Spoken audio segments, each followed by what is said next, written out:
പരമായി ചർച്ചയാക്കി മാറ്റിയത്. ഞങ്ങൾ അല്ലാഹുവല്ലാത്ത ശക്തികളിലും വ്യക്തികളിലും വിശ്വസിക്കുന്നവരാണ്, വലിയകളിലും ഷെയ്ഖുകളിലും വിശ്വസിക്കുന്നവരാണ്, ജിന്നുകളിലും ശൈത്താനുകളിലും വിശ്വസിക്കുന്നവരാണ്. പേർഷ്യയിലെ മജൂസികളും അതേപോലെ തന്നെ വിശ്വസിക്കുന്നവരാണ്. അള്ളാഹുവിന്റെ പക്ഷം ഞങ്ങൾ ഒന്നിച്ചാണ്. അവിടെ അള്ളാഹുവിനെയാണ് ഖുറൈശികൾ സംസാരിച്ചത്. ആരുടെയും സാമർത്ഥ്യം കൊണ്ട് നടന്നു എന്ന് ഖുറൈശികൾ വിശ്വസിച്ചിട്ടില്ല.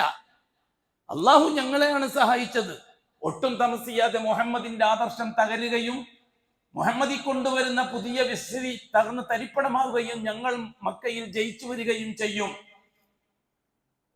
അതായിരുന്നില്ലേ ഖുറൈശികളെ വാദം? അബൂജഹൽ, ഉത്ബത്ത്, ശൈബത്ത് അടക്കമുള്ള നേതാക്കന്മാരെ വാദം.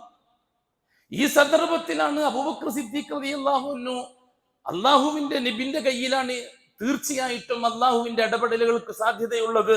ആ യഖീൻ, ലാ ഇലാഹ ഇല്ലല്ലാഹിലുള്ള